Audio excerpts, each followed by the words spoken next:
I'm Jen. And I'm Mel. Welcome to Chokeholds Chill. So, I'm super excited to welcome to the pod today Brandon Gebel.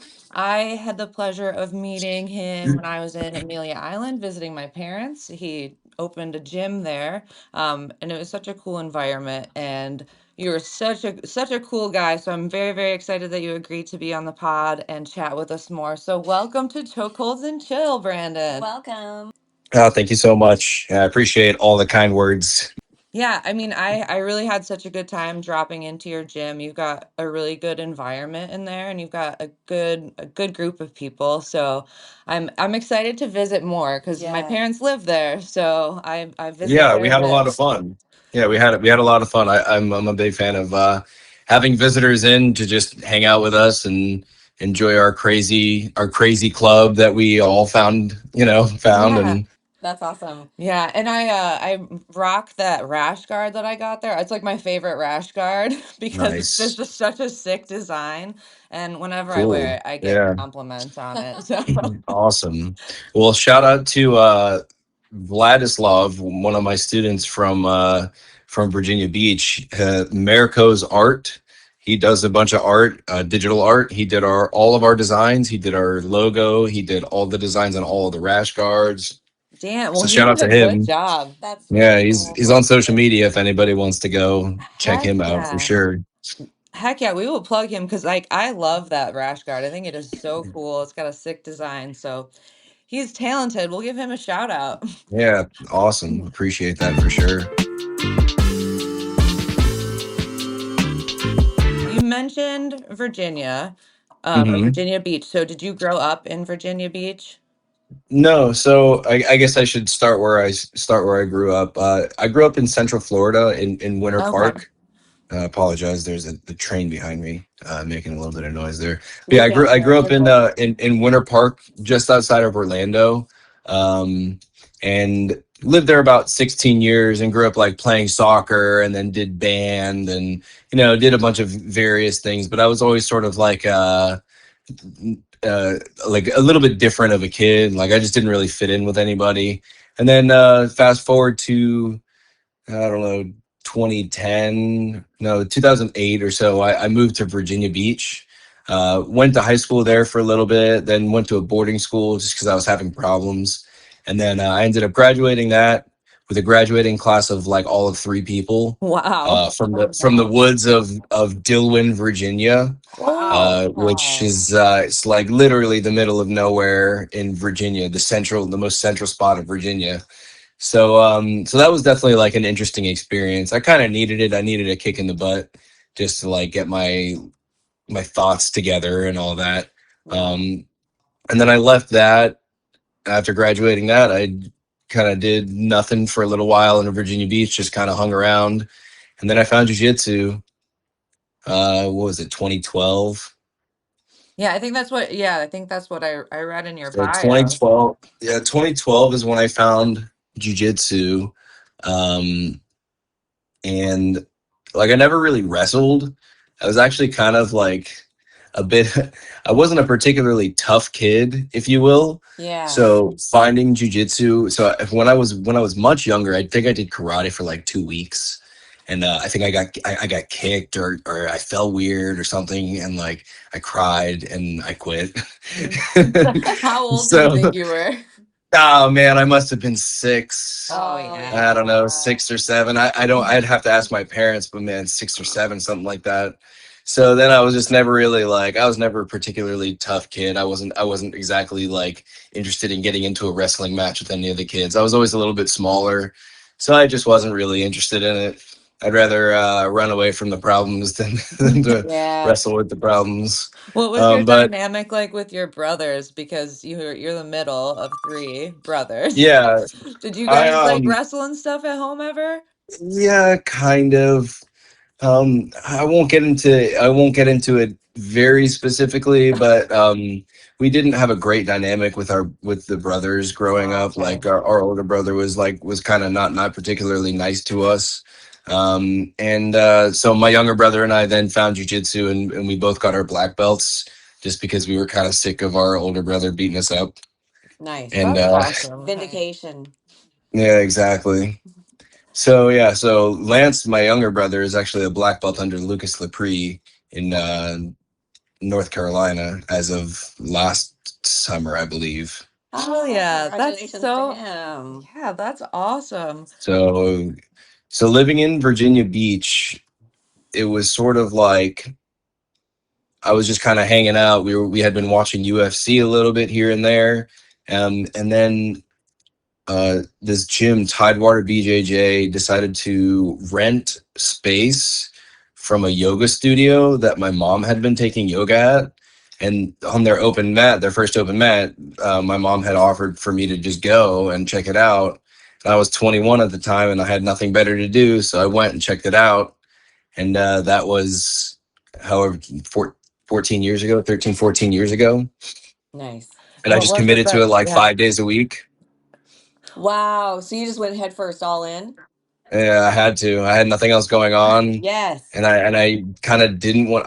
I got a job, but I didn't want to have like I didn't want to have to work that much. So I was just like, let me use the excuse of like, oh, I'm training all day, and then I could just kind of hang out It paid at off home. I though. moved back with my parents for a little bit, so I was like, let me just hang out here and train as much as I could. And so for Oh a couple yeah. of years, I was just like, man, I was training really hard, Mhm. blue belt and purple belt years. I think a lot of that's catching up to me in the knees, though. Oh yeah. Solid mat rat, right? Okay, quick pause. Can we talk about how Mil Usos has us glowing like we just got promoted? It's so wild. I used to think like jujitsu skin was just how I was going to live, but all I needed was Milusos. Yeah, so shout out to them for sponsoring our show and for making us beautiful on and off the mats. Heck yeah. Hit that link, you guys. Check them out.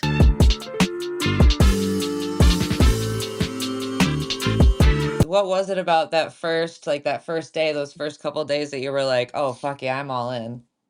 Man, honestly, I think they just told me I was good. That's all you And I was needed. like, You're like, yeah, everyone else I did. just needed a little bit of positive. I mean, it was so I had grown up. My mom obviously had grown up around so my mom has been a yogi for years, and she's a personal trainer for many more years than I've been alive. Wow. And she was actually she's a master spinning instructor.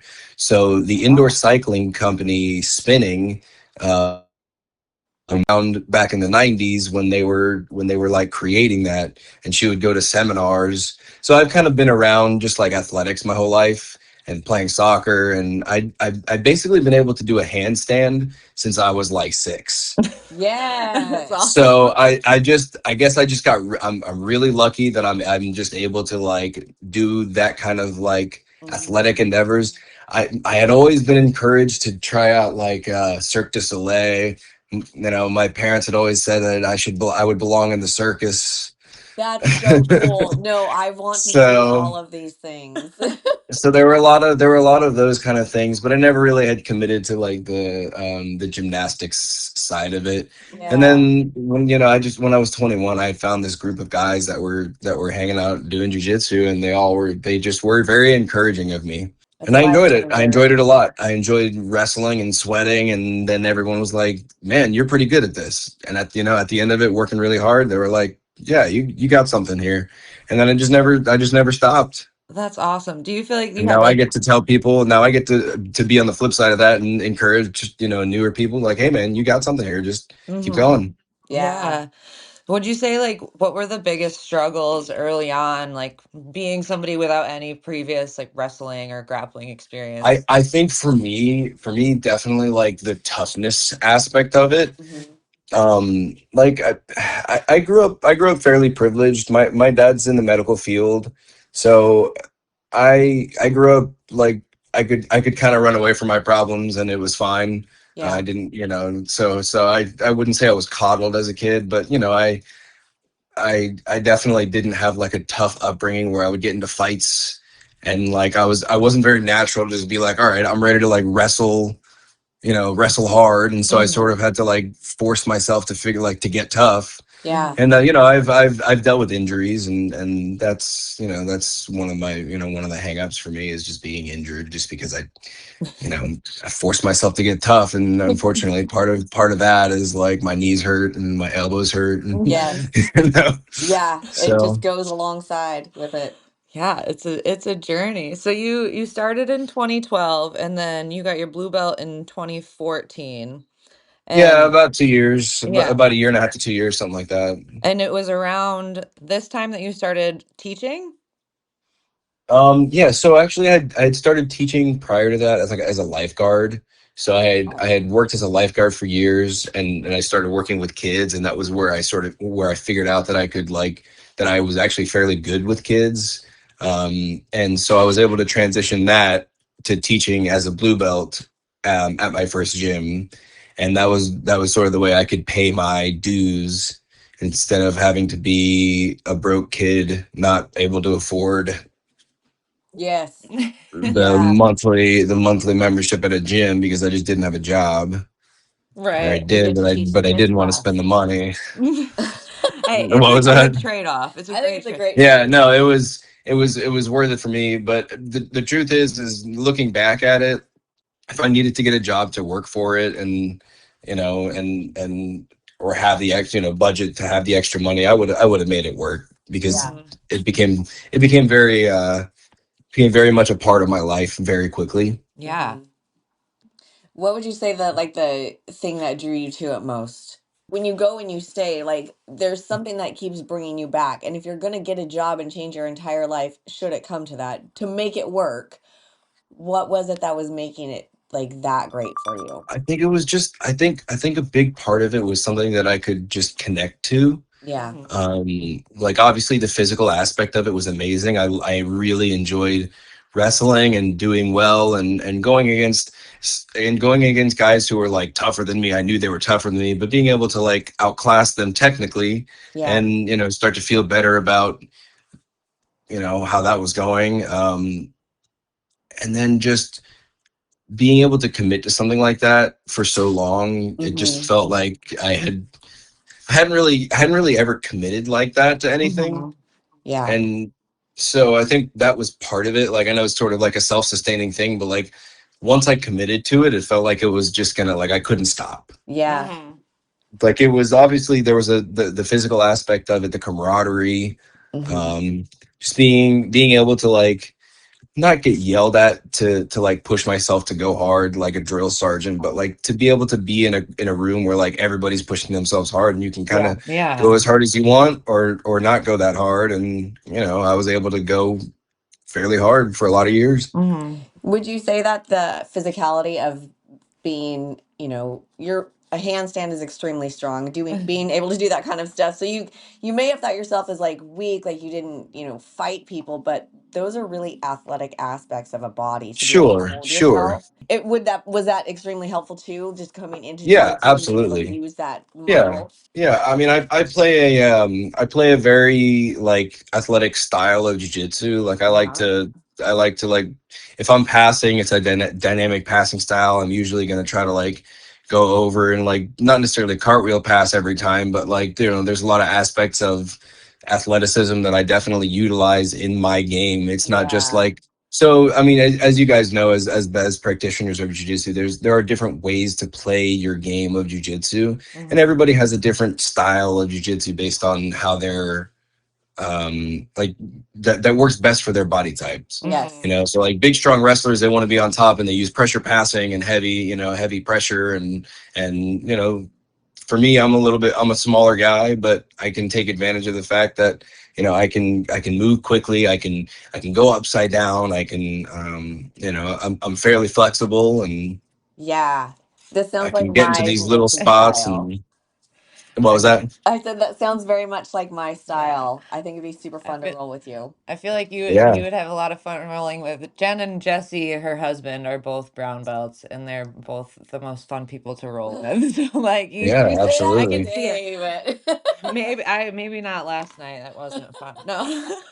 Yeah, the competition's high, Yeah. but it's not just like, and being a small guy, I have not the unfortunate task, but like I do have the task of like I have to like I have to wrestle with everybody Yeah. that comes through the gym, and I don't always have to do that, but you know, it's sort of like my way of just kind of feeling everybody out and seeing how they're going to roll. And you know, before I just set this big, you know, 230-pound guy with a beginner, I want to see what they're going to react to, and Right. you know, then I can kind of steer their training in the direction they need, Yeah. instead of just like letting everybody go at each other. It keeps my environment safe, and you know, at the end of the day, I want to dictate the pace of my gym. Mm-hmm. Absolutely. So I feel like a lot of times when people start coaching, it kind of adds like a whole new fuel to the whole Mhm. journey. So Mhm. when you started teaching, how much of an impact did that have like on your game? Did it just like fuel you to level up even harder? Well, so when I first started teaching, there were a few years where I was training, like I think I was doing like 3 a days Oh, those geez. Yeah. for like 3 years. So Wow. blue belt into like the first few years of purple belt, I was doing like an hour session in the morning of drilling, and then I would lift, and then I would come back and help teach the kids class and then train for adult class.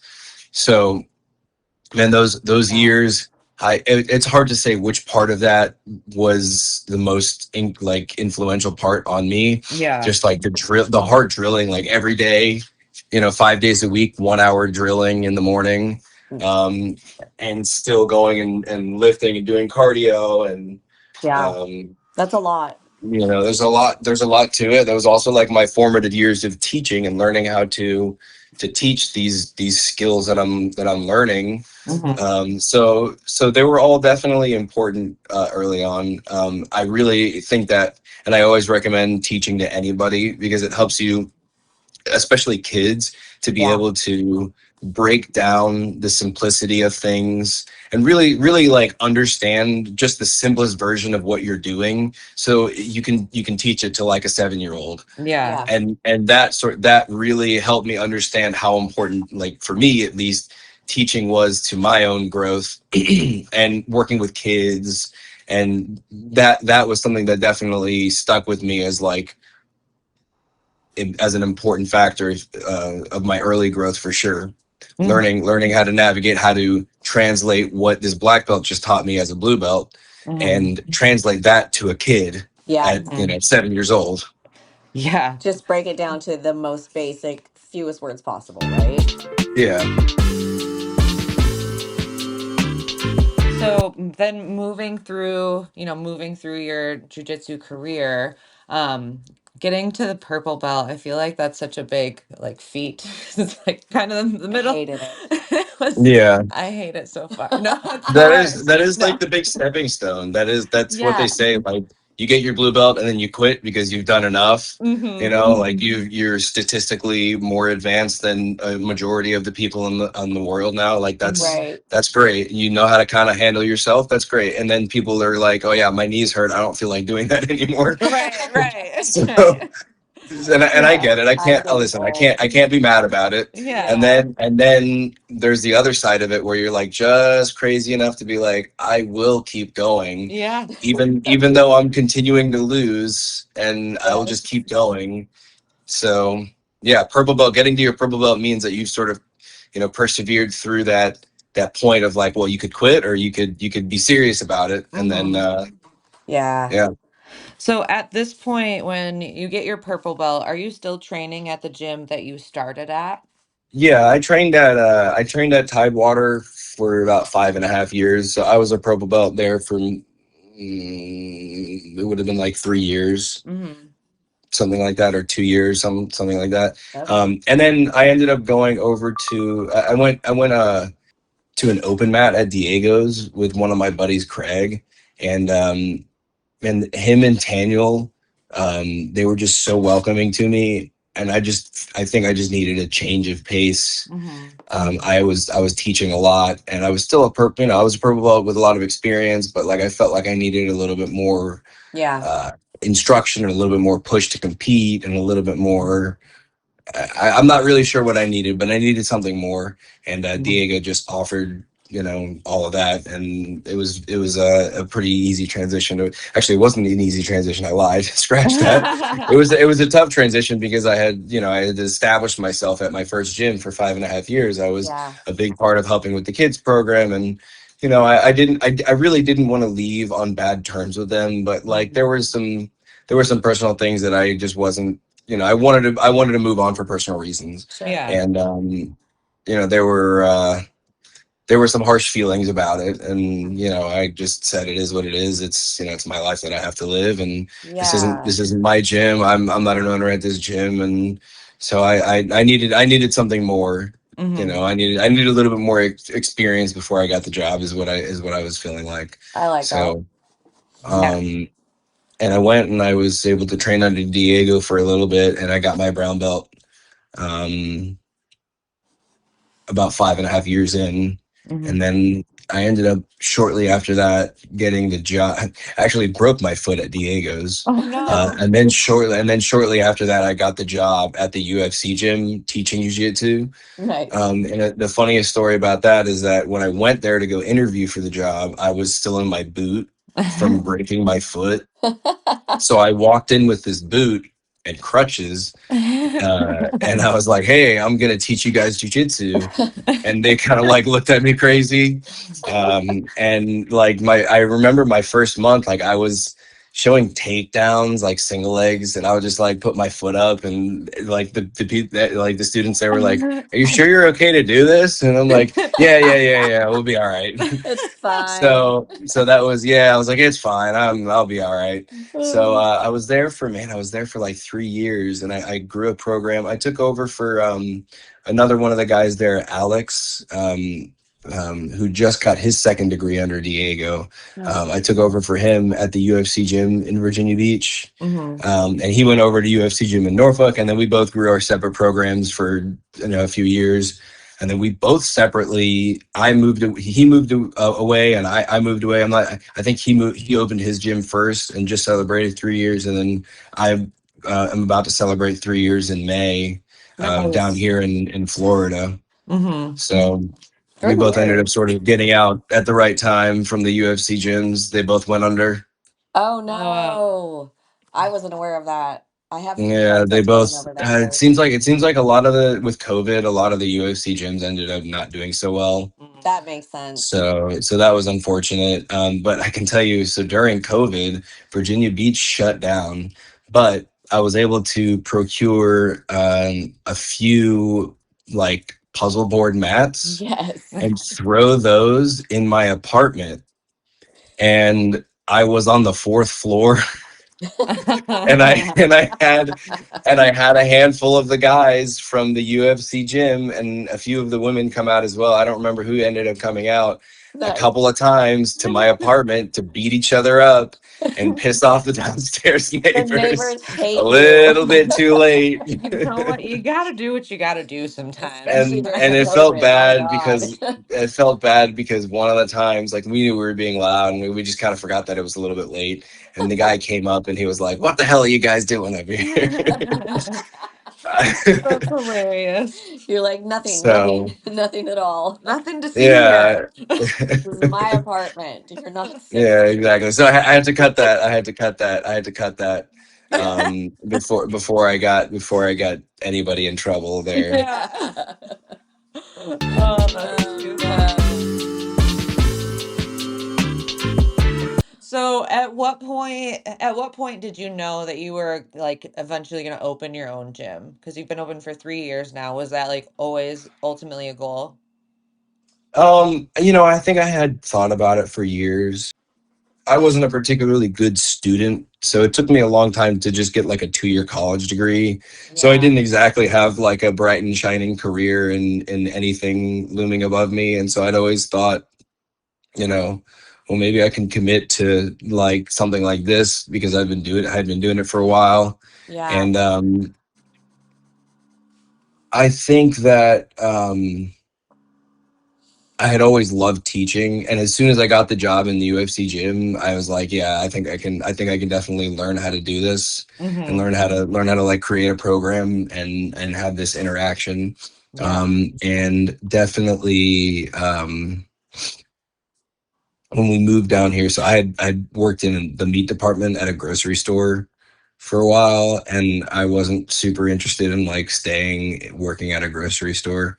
You know, Yeah. even though I could, move up to management position, and it's just It doesn't sound it's exciting. yeah, you get burned out dealing with people, and Mm-hmm. the Yeah. customers, they treat you, they just, anyway. I'm not Try going to sit not here and to complain choke about them working when in they annoy you. retail. But I've worked in food service, and I had worked in retail for Hmm. 15 plus years, and I think I was just ready to like work for myself Yeah. Yeah. and dictate my own pace, and so I committed. I bought a handful of rollout mats, and founded a CrossFit gym here that was willing to rent me some space for like fairly cheap. Mm-hmm. And I started with like one kid. Mm-hmm. Oh, wow. The first day there were like four kids for the trial class. None of them stuck around. one Oh, of the no. kids one of the kids ate hot Cheetos and red Gatorade, and drank red Gatorade before class, and threw up red, and I thought he threw up blood. Oh Oh, So that was how the trial class went, no. and Wow. none of those kids ended up sticking around. But I had on Saturdays, I would offer, I called it then my littles class, which was 5 to 7 years old. And no! I did have two kids that started with me then. And they stuck around for a while it was just a Saturday littles class. And then I ended up combining the classes and making a 3 and 4 year old my littles program. Mm-hmm. Nice. And those two kids that started on that first littles class actually are still my students today. Oh, that's cool. That is And then awesome. there was another student in my youth program who had basically been there since day 3 or 4 when he had come back, and he's been with me since the beginning too. Wow. So he was with me when it was one of the guys that I worked with at Harris Teeter. He had wrestled a little bit in the past, and he was willing to help me with my kids program. So it was me, him, and whoever wanted to show up, and a lot of them stuck around, and we just grew from there. We grew, and in 6 months we were in a little storefront, about 700 square feet, and we made that work for about a year, with about 350 square feet of mat on the floor, Wow. Oh, and a that little bit like sounds 100 square feet mat on the wall or something like that. We made that work for about a year, and then by the time we had 15 kids, we were like bursting out of the seams. So we had actively been looking for locations, and then something came up, and it worked out. It turned out to be perfect, and that was the location that you saw us in, Mallory. Mm-hmm. Yeah.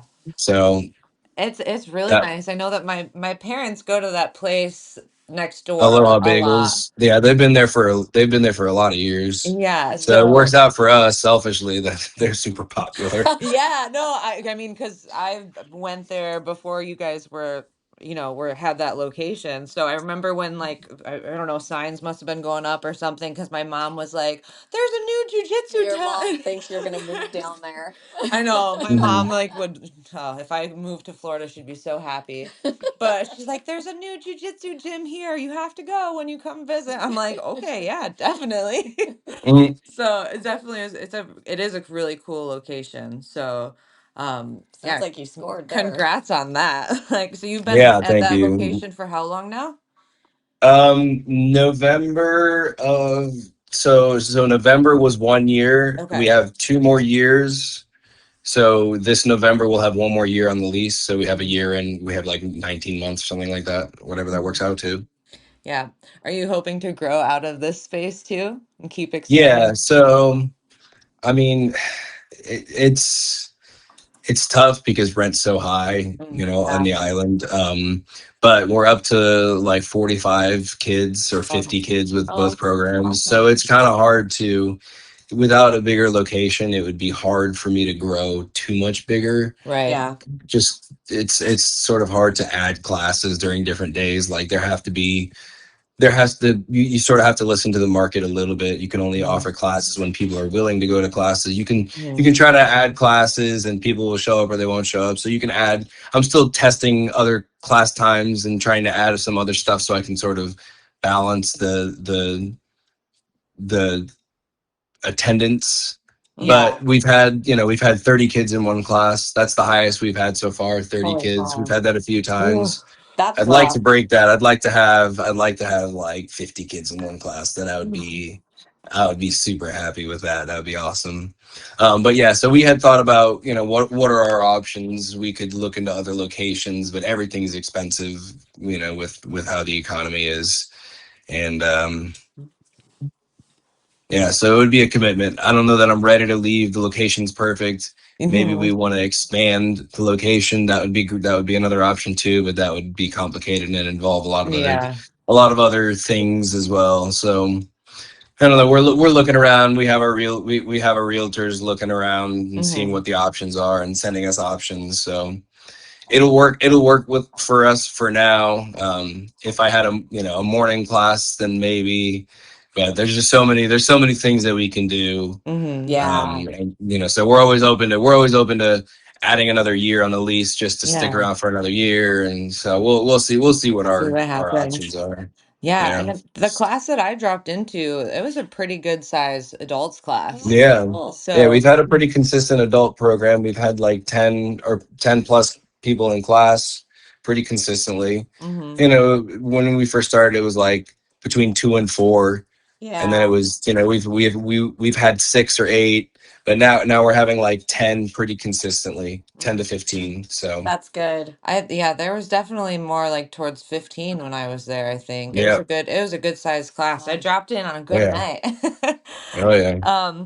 So would you say that are a majority of the people in your gym, are they hobbyists or do they compete? Yeah, so probably both. Hmm. I'm also more of a hobbyist as well. However, I just competed with a group of the guys down in Miami. Nice. Um, we went to the IBJJF Miami Open. Hmm. We Can had you talk four of about us that? go. It was me. It was Juan, who is a brown belt. It was David, white belt, and it was Mario, who is a blue belt. I Awesome. won't talk. I won't talk much about my performance because it was terrible. I got You I got sound like our submitted. professor. I got submitted way too quickly, and I was really not happy with my performance. But We won't talk um, about your performance then. yeah, I mean, I have a lot of things that I need to work on back in training That's and okay. just do better. So yeah, I have a lot of things to work on. But Juan did well. He made some mistakes, but he still got second. He did pretty well. Nice. Um, Mario did well. He won one, and then he had a tough second match, and he ended up tying for third. And then David crushed some poor white belt souls, and he went what, 3-0, all submissions, Nice. and he ended up getting his blue belt on Oh, yes. Monday. Amazing. That's so So exciting. so he was I a get guy that was goosebumps. like a wrestler in high school. Hmm. Okay, nice. So Yeah. he had a little bit of experience coming in, and I couldn't keep him at white belt anymore. Yeah. Yeah. Once they learn to play the guard, you're pretty much at blue belt if you wrestled. Yeah. Yeah. So when was the last time you competed prior to this tournament? The Oh one that didn't man. just So happen. I did a super fight back 2 years ago. Hmm. It was me versus this guy Jose, a single match, 10 minutes. We were doing well. He ended up beating me in that, and so that was 2 years ago. And then before that, the last time I did like an actual competition, I think it was like 6 or 7 years ago. Okay. Nice. And were you still in Virginia Beach at that point? Yeah, I was still in Virginia Beach, Okay. so I don't feel too bad about my performance. A lot of these guys, that are down there, they compete once a month, Oh, Yeah. so they just yeah. have a lot more competition experience than I do. Hmm. My With goal this year is to end up doing 5 competitions, just to have a little bit more, I don't know, like comfortability in the Yeah. match. I think I was just super uncomfortable. I yeah. wasn't ready. I wasn't ready for what I was getting into, and that's on me. So I think I want to do more like local competitions at the adult level. Yeah. Yeah. At the adult level up there would be tough too, but just the IBJJFs in general, I think, are a little bit more tough. Hmm. So Hmm. you know, I think I just need to compete more often. I think too, when you teach and owning a gym, Ugh. your priorities definitely shift. So Yeah. you're coaching up your athletes to compete, not so much worrying about training to compete yourself. Well, and I think your own competition is going to suffer a little bit too when you open a school because everybody's a lower belt, so you don't get to like really let loose. Right. That's definitely part of it. I've had Juan. He's a good training partner. He's really technical. He's a brown belt. Oh, that's good. He's pretty close to getting his black belt. Nice. Probably. We'll see how that pans out. It's But exciting. he's super technical, so he's been a really good training partner. Him and Mario. But yeah, it's hard. I mean, my home gym is in Virginia Beach, Hmm. so it's hard for me to go get more training. You know, Right. I spend all of my time training my kids. It's 4.5 Hmm. hours a night. Yeah, that's a Right. lot. It It, takes so much out of you. it is a lot. But I mean, speaking But of, your home gym, you were just back there last month because you got your first degree on your black belt. yeah, thank Woo! you. Yeah, so Hell congratulations. yeah. That's Yeah, super 3 years. exciting. 3 years flies by pretty quickly. Yeah. So how often do you get to go home and visit your home gym? I don't know. It had been a few years since I've been Yeah. back. I don't know, once every couple of years, two or Yeah. 3 years. It Just must have been depends. I nice. mean, I'll have to go back. I'll have to go back again, maybe to get my next degree, or we'll do something like what we did last year. Diego, my professor from Virginia, will go down to Orlando to do PANS, and I'll pick him up from Orlando, and he'll drive back with me and do a seminar on Monday night. Oh, that'll Nice. be fun. So that's what's gonna happen this year too, on the 30th, Sweet. March 30th. March 30th. If you're in the area, right? Yeah. Yeah, Mallory's like, keep checking flights. See, well, let me see what my parents are doing that weekend. open to all gyms. Yeah, no, that's awesome. That sounds That's like a great opportunity. So, as far as like looking back on your journey through all your belts and stuff, what do you feel like what's different about how you view jujitsu now versus when you first started? Yeah, I don't know. That's a good question. Let's see here. I mean, it's always been fun for me, so that's Mhm. definitely. I think just obviously I'm a leader now, so yeah. Mhm. it's less just being able to like train and do whatever, and more of like I have this community that I'm building Mhm. and that I built, and I have to sort of dictate that. Mhm. And instead of it being like a hobby, this is who I am. This is Right. my career. This is what I represent, and this is what people are going to know me for. And so when I Mhm. walk out in public, I have a I have a not a persona, but I have like I have a sort of like professionalism that I have to upkeep. And Mhm. Yeah. so I think that's definitely I'm a little bit more aware of what what I represent than maybe I used to be. Yeah. And what does being a black belt actually represent to you? I think it just means that I've committed. Mhm. Yeah. That's it. I've committed for so long to doing this. Some people get their black belt because they crush everybody in competition. Mhm. Some people get their black belt because they do some competitions and they're good, but they don't stick around for that long. Mhm. They're here and there, and it takes them 15 years. Yeah. Yeah. Yeah. I got my black belt because I just committed to doing it 5 days a week for Mhm. 10 years. Yeah. That is such a grind. I feel And like I've had injuries too. Like I said, Mhm. I broke my foot, but I went to a seminar with my boot on. There's like pictures of me like having another student heel hook me with my boot. I started Yeah. teaching with my boot.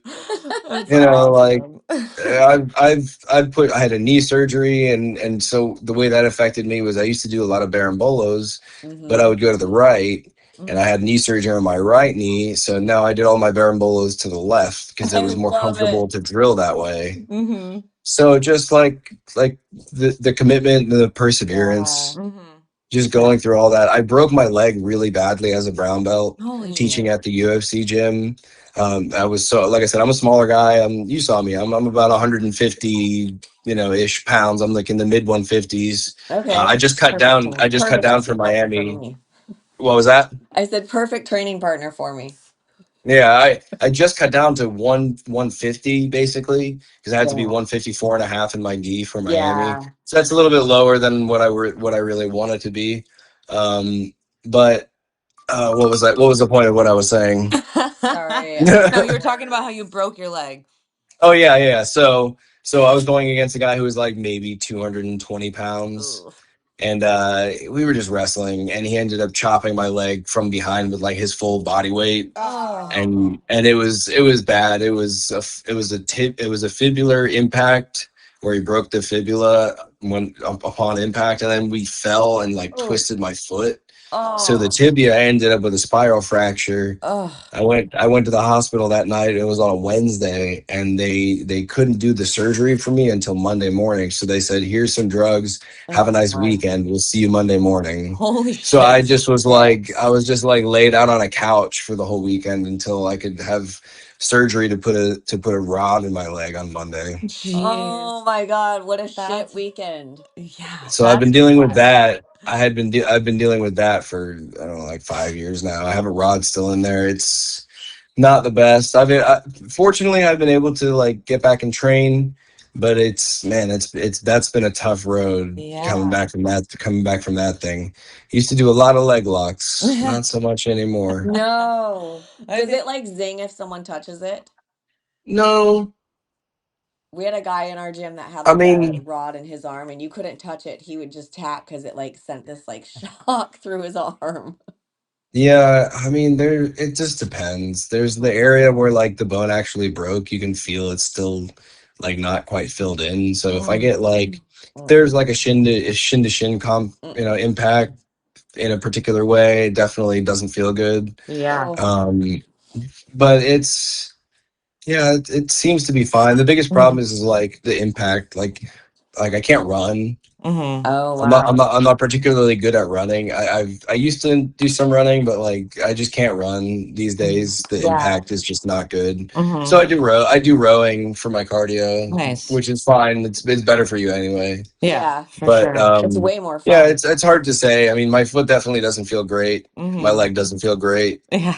Yeah. Um, I just tap early-ish, I guess. I don't know. I think I've sort of gotten to the point where like I'm aware of what my problem is and I just kind of keep it safe. Yeah. Yeah, exactly. I think what a lot of people in jujitsu are guilty of is like we make it our whole personality. So Oh, a sometimes fucking 100%. sometimes injuries remind us that we have to have other things. No, No. I just roll right with my fucking injuries back to the mat. But I mean I do want to know like what do you like to do in life outside of jujitsu? Like Yes. when you're injured, I know that you do like some cooking and gardening and stuff. So is that stuff you've always been into, or have you gotten new hobbies when you're laid up with injuries? Yeah. Well, I've always been into cooking. Excuse me. I've been cooking pretty much my whole life. I think I started I think I started cooking as a young kid because my mom wanted to take me out of the three-boy circus from downstairs, so she would just yank me up to the Nice. kitchen and have me help her. I love your Um, mom. and that sort of led to me doing like catering assistant jobs when I was like 14, working under the table. And then I pretty much worked in kitchens my whole life. I went to an Italian restaurant, and then I went to another place, and then I was back at the Italian restaurant, and then I worked as a butcher for years as well. So I Nice. pretty much have worked around food and meat for the better part of 20 years Okay. Amazing. or more, actually, probably more than that because I was 5 or 6 in the kitchen with my mom. So probably, 25 or more years, I would That's say. that's awesome. So great. And then when did you get into gardening? That I had so actually, funnily enough, I used to just try to clone rosemary for my mom Mhm. because she would always kill her rosemary. So I would just grab rosemary and throw it in a cup and like trim the top and put it in the window, and then it would root out, and I would just grow her rosemary. You know, Fantastic. when I was like in my teens, and I think when I broke my leg, I really decided that we had a house and we had like some land here, and so I figured let me just grow stuff. And I Mhm. committed pretty deep into like this big garden that I have. I started cloning figs. I started Oh cloning a wow. whole bunch of things, figs and rosemary and basil, hot peppers. Wow. I was I like, did a this lot of just work sounds on like an like Italian garden. yeah, I did a lot of work on like home composting. I dug this big garden. I burned a bunch of like garden scrap in there, and then Mhm. did this huge compost, all home composting, and it just has grown so much good stuff. This year I grew a bunch of habanero peppers, smoked them, and I smoked them on my Traeger, Oh my Oh, and just gosh. like blended them up, and I'm using them just pretty much on everything. It's amazing. That is awesome. I'm so hungry right now. What's your favorite thing to cook? Well, right now I have a French onion soup on. Tell us about the That's definitely one of my more guilty pleasures. It's Mhm. like a 24-hour process. Mm. It's actually a little bit more because I try to cook the chicken for about 24 hours. I Wow. cook the chicken for a couple hours, then I take the meat off, and then I cook the bones for, another 20 hours or so. Wow. Then I cut up like, I don't know, 4 million pounds of onions and cook those down. But I have stuff in the garden that I try to use as much from my garden, so that oftentimes will inspire me to cook different stuff. Yeah. This year I wasn't necessarily going to cook a soup, but I had thought I failed all of these carrots because carrots are finicky, they're a pain in the butt to grow. And I ended up digging up a few, and I had like 8 really nice big multicolored carrots. So I was like, oh well, I'll Oh just my make God. soup out of this. I had parsley in the garden. I don't remember I always have rosemary. So I had a good portion of everything that I needed, and I was like, well, Mhm. let me just get a chicken, and there we go. Hell yeah. Oh my So God. that'll dictate depending. So what I cook will be dictated sometimes by like what I have available. Hmm. Yeah. That's so fun though, being It'll able change to it. have all of that, right in your backyard. Also, Mhm. it's not easy. I can't grow a damn thing at all. It's hard. See, the thing is, so part of it is you have to do a little research as to like what what conditions do my plants want. And Yeah, then you have to also think about it like you're both purple belts, right? Mm-hmm. I'm a brown She's belt. brown belt, yeah. Yeah, Well, there you go. Okay, so how many times have you failed right. in order to get to the point where you're a brown belt? How many times have you failed to sweep? How many times have you gotten swept? How many times have you tapped out?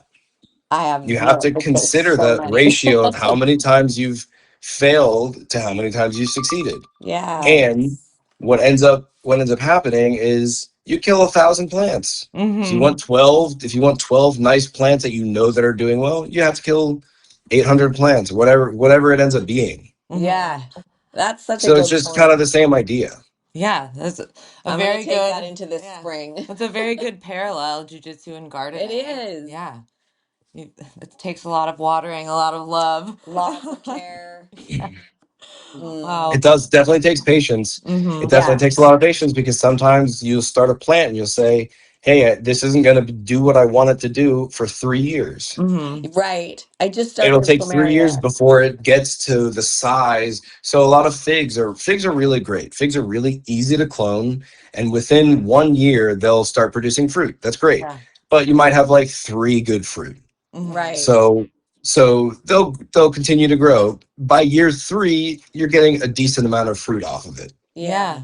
Yeah. So it takes a little bit of patience, like and in that process, you have to kill 100 clones.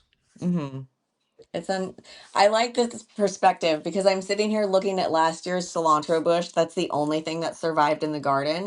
Yeah, And cilantro will for sure. yeah, cilantro is like it's like weed. You can just put it in the ground and it will grow. But yeah, nothing out there has made it past. And now the cilantro has turned into like the cat litter box and I'm not touching it. Well, what you can always do is you can always let your rogue cilantro go to seed Yes, and then harvest that. for the coriander. Yeah, and then you can just have it for seeds for next year. Perfect. I'm actually looking at the flowers right now, so it's about to go to seed. Yeah, let it all go to seed. That's Mhm. what you do when once it gets overgrown, you just let it go to seed and then you can harvest it. You can do the same thing with like basil. Mhm. I Okay. end up usually harvesting basil seeds for the same thing. Yeah. What And then in the spring I have a free basil, I have free basil. what's your secret to basil? Is it I either overwater or underwater and I can't ever get it right. Also, I'm on the Basil's Oregon coast, so it's cold. basil's probably fine to be a little overwatered. Okay. But cold is gonna kill you. Okay. Yeah. So I got to keep it inside. Yeah. Yeah. Okay. What would you say your belt level is in the in gardening? It's like coral. I can tell you right now. No, certainly not even a black belt. I'm probably like a skilled purple belt. Okay. Nice. Nice. I'm pretty like I have knowledge, but I don't have that much knowledge, you Yeah. know. I have knowledge. I have a couple of like really good tricks that I can get every white belt with. Mm-hmm. But when it comes to black belt, I'm out of my league. You know, there's some science stuff that they start talking about, and I'm like, it's the same thing. You have an if somebody teaches you something, you can understand it. Mm-hmm. However, well, as a purple belt, like it's just like if a black belt teaches you some new technique, you have the ability to sort of understand it. But then when you go to do it against them, they're like, yeah, it's not happening. Yeah, you're still So doing that's it why wrong. I would say I'm more like a purple belt. I have a good knowledge, and if somebody teaches me something, I'll retain it and I'll understand the context for it. But I couldn't just bring these techniques to play out of nowhere. Yeah. Yeah. If we're talking about your life as a whole, Brandon, what would white belt you be most surprised by today? I think white belt me would probably be in shock that I got my black belt. Yes. Was it because you just didn't commit to things at the time in your life, or just I because guess, yeah, I think so. I think Yeah. like I knew it was fun, but I like would have never thought like, man, you're gonna do this for another you're gonna do this for another 10 years and get your black belt, and then you're gonna open up your own gym and then have a kids program where people respect you. Yeah.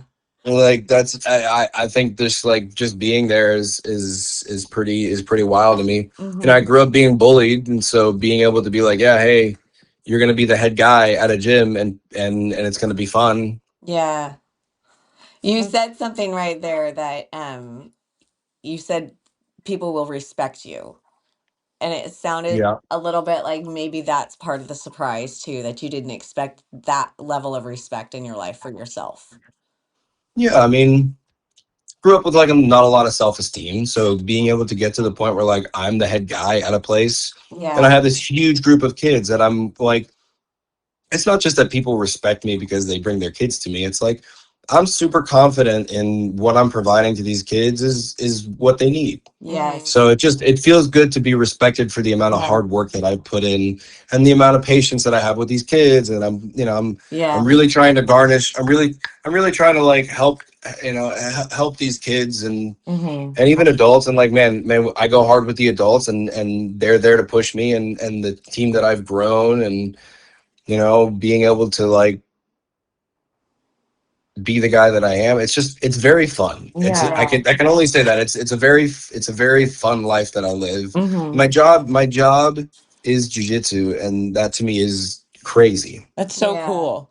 I'm so envious. That's so cool. I love that. What would you say, like, because obviously jujitsu has so many different benefits for everybody that trains.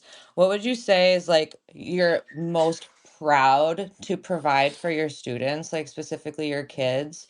Because obviously they're getting a lot of physical development, but like emotionally and mentally as well. Self-confidence too. Yeah, a lot of just the ability to like, hey, this is hard. It's okay. I can keep pushing through. Mm-hmm. I think that's like one of the big things that I try to give to the kids. Mm-hmm. Um, but again, my biggest goal with my kids program is to just sort of be like a good like older brother type of figure Yeah. where I can give them direction when they need direction. I can be stern when they need more sternness. Yeah. I can be fun when we need to be fun. And I can be sort of like, I fill a lot of roles in the gym, is sometimes to be the therapist and sometimes to just be the hard coach, like, hey, suck it up, kids. That's Yeah. what we're doing today. Mm-hmm. So everybody needs a little bit of. So the old cliche is treat everybody the same, or whatever, however they say it. But that's totally wrong. I agree. It's more like you treat everybody on the same, like the same level of playing field. However, you have to treat everybody differently. Everybody has their own level of what they're receptive to. Like some kids are more receptive to being like stern and hard drill sergeant. Some kids absolutely, like me as a kid, I could not handle that. I needed somebody to be like, hey, let's go. Like, hey, we're gonna have fun today. Some kids need a kid that's gonna be like, hey, suck it up, let's go. 20 sprawls, go. Yeah. Yeah. And you just have to be able to gauge every kid individually, because every kid handles discipline totally differently. And you don't need, some kids just don't need that level of sternness. They're not going to benefit from you yelling at them to do 20 perfect sprawls. Sometimes you're just going to get them to be like, hey, just do 10. Exactly. Like not that I'm saying like, oh, if a kid's not willing to push, they shouldn't push. But you have to learn when, if I tell a kid to do 20, if I force a kid to do 20 sprawls, they're going to be angry because they're kind of slower and they're maybe a little less coordinated. So I make that kid do 10 as long as they're pushing to do hard sprawls. That's fine. I don't have to yell at them. And I know that there are some kids that come in there and they're more natural to it. I say go do 20 sprawls and I show them once and they're like, boom, 20 sprawls right there. So like, so everybody has a different level to it, and not everybody needs to be pushed to be a world champion. And I've been around plenty of world champion kids, but I don't have to treat every kid that comes through the door like they're going to be the next world champion of Fernandina. So I have to sort of gauge who's going to be attentive, and at the end of the day, we have kids on on the spectrum, and that's just I'm able to provide that for everybody. I think that So that's like a huge thing, like as a coach, being able to meet your students where they're at Yes. and not have expectations for everybody to be at the same place.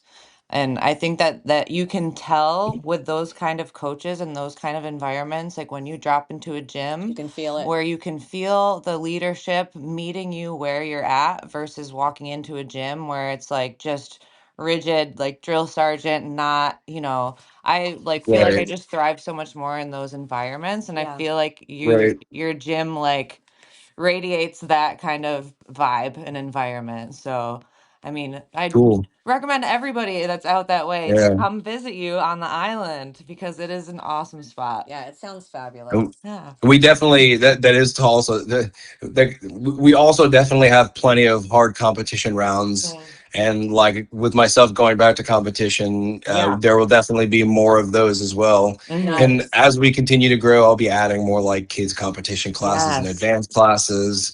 But it's absolutely right. Like you have to be able to cater towards everybody's skill level. Yeah. Otherwise, especially we're a newer gym. I don't have 3 classes a day for the different skill levels. I just don't have the schedule to. I don't have the size of a gym to be able to do that yet. Right. So I have to make sure that everybody gets their own level of attention and everybody gets a fair chance with me. I can't sit and talk to the brown belt the whole time while the new guy is over in the corner and he's like, what is a grip?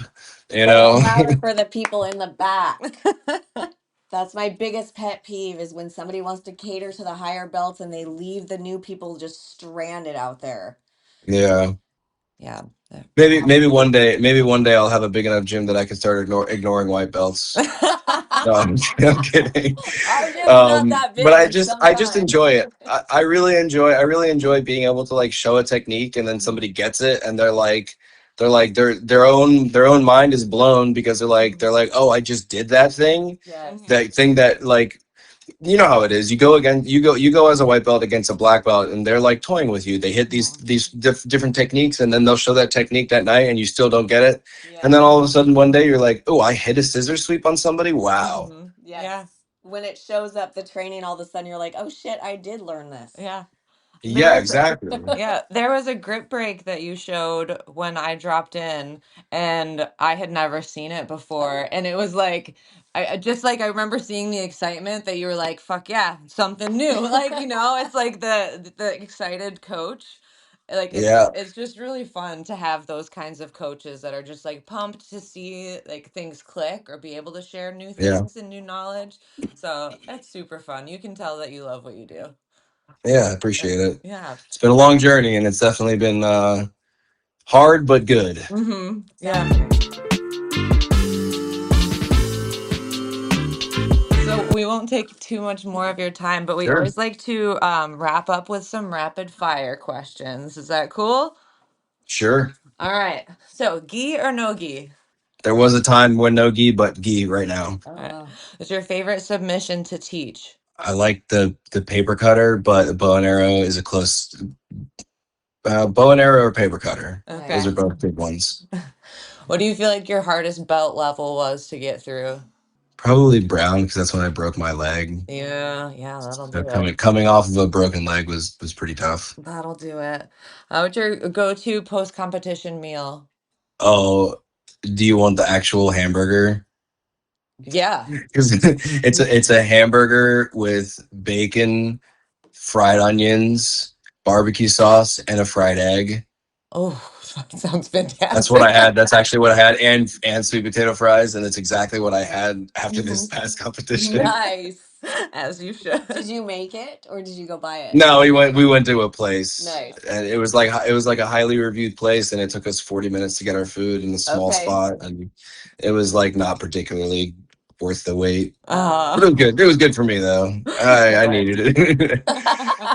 At that point, anything works. You're like, just give me something to eat. Yeah, exactly. What would you say your proudest coaching moment is? We just had a competition at a local gym, and I had a bunch of kids go out there, and they all did really well, and most of the kids placed like first or second. So just being able to go out against another local gym and just go beat them, Yeah, that's great. Super fun. show everybody in the area that like, hey, we're not just out here. Like Mhm. Yeah. we take it seriously. Yeah. We've arrived. What does a day without jujitsu look like for you?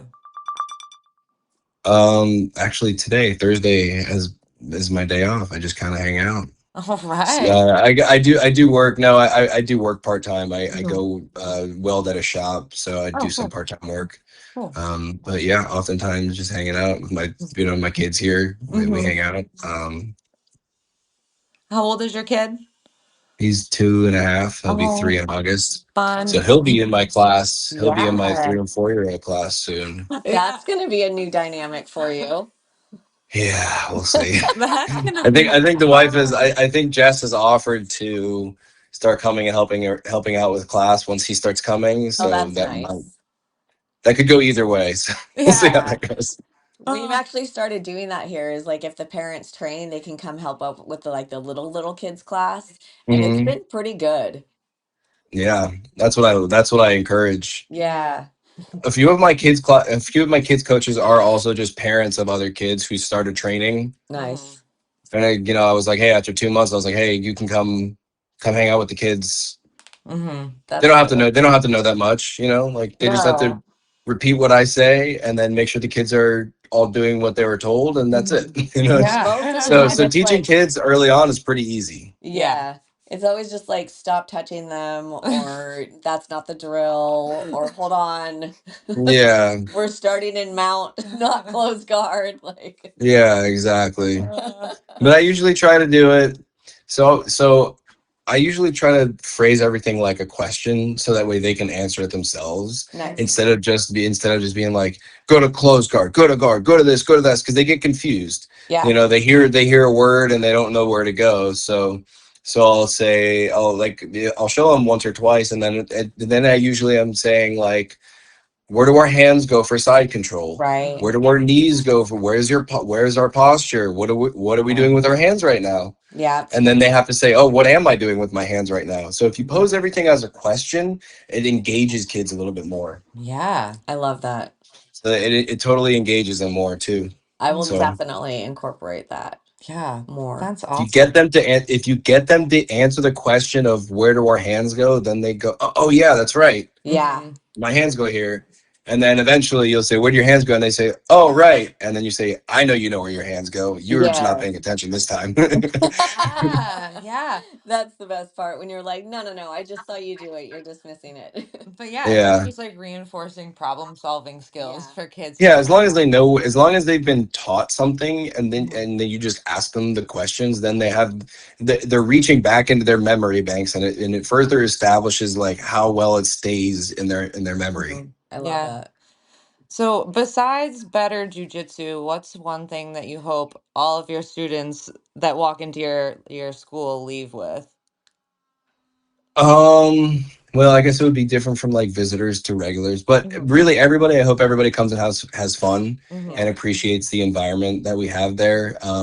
You know, we have everything. We have the hobbyist level and we have the competitor level. Mhm. And you know, jiu-jitsu should be fun at the end of the day. Whatever Yeah. you're doing with it, you Mhm. should be having fun. And Absolutely. if you're an adult, you're pursuing it because you want to get better at it. And usually most people who pursue it are enjoying it. Mhm. And with the kids, I also make sure that they're having fun Yeah. because it's a hard sport. And if Yeah. they're not having fun, then they're just being told to do it, and they're doing it because their parent wants them to. Mhm. And it's hard, and they're never going to enjoy doing it if that's why they're there. So really, kids and adults, my big goal is that everybody has fun. Mhm. I hope everybody learns good techniques and has fun while doing the jujitsu aspect of it. But I want everybody to have fun doing what we're doing. Yeah. And if you have fun training hard, that's what I love. If you Mhm. have fun learning stuff and being successful, that's what I love. Mhm. Nice. You know? Yeah. So I've got two more questions for you. Sure. First one, if you had a super fight tomorrow, what is your walkout song? Oh man. Man, I don't know. I've been listening to a lot of like metal. Yeah. Let's go with It's a hard uh, question. slow violence by Caligula's horse. Okay, we're gonna have to look that one up, Wow. but I'm here for it. There you go. All right, last question. If your best friend had to describe you in 3 words, what would those 3 words be? Um, man, I know, I'm bringing the hard-hitting questions. Yeah, it's real talk at this point. man, you're putting me on the spot here. We like It's Three okay. You're allowed to words. like talk yourself up. I don't yeah. know if I know. I don't know if I know 3 words Mhm. is the problem. Um, so They could be like son of a it would definitely be like it would bitch. definitely be like Mhm. nerdy, athletic, and introspective. I love that. Okay. That's a good one. I feel like I could see those things. So cool. Well, Brandon, this has been so awesome. We appreciate you giving us your time. Where can people find you? You can follow the gym at Amelia Island BJJ on Instagram, Facebook. My personal social media is B_man_jiu-jitsu on Instagram. I don't really post much on my personal. It's more for my gym. Mm-hmm. So find the Amelia Island link and go follow on Facebook and Instagram. Yes, awesome. Cool. Yeah, and I definitely look forward to dropping in again next time I'm in town. I'm gonna have to go visit Yeah, mom before Yeah. we absolutely. go. Yeah, so thanks again so much, Brandon. We appreciate you. We hope you have an awesome rest of your day off. Thank you, Yeah, Brandon. thank you for your time. It Have was a good fun. one. All right, take care. Yeah, you too. Don't forget to like, subscribe, and share. Check us out on Instagram at Chokeholds and Chill Pod, or shoot us a message at chokeholdsandchillpod@gmail.com.